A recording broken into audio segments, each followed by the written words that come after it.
მზადდებოდა ტერორისტული აქტი საქართველოში, საქართველო გამოიყენებოდა სატრანზიტო ქვეყნად თუ სხვა.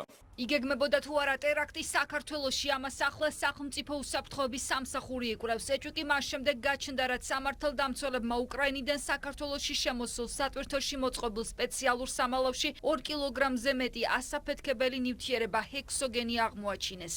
10 სექტემბერს უკრაინული სანომრე ნიშნებით მოძრაობა Mercedes-Benz-ის მარკის სატვირთო ავტომანქანა ქვეყანაში შემოვიდა.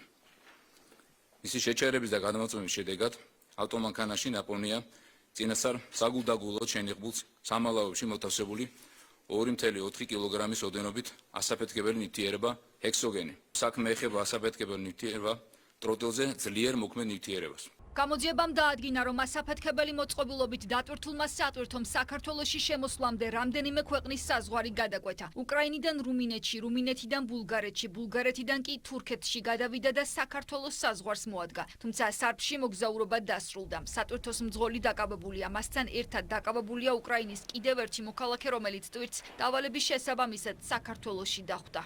ასაფეთქებელი ნივთიერება უკრაინის მოქალაქეს ზემოთხსენებული ავტომანქანის მძღოლს MSS ეკუთვნის.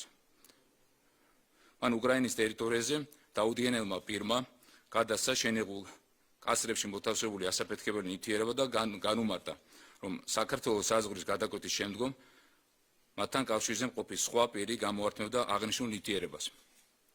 უკვე დაკავებული ასევე უკრაინის მოქალაქე დჟ, რომელმაც მიაკითხა მძღოლ MSS და გამოართვა სამალავში განთავსებული დიდი ოდენობით ასაფეთქებელი ნივთიერება.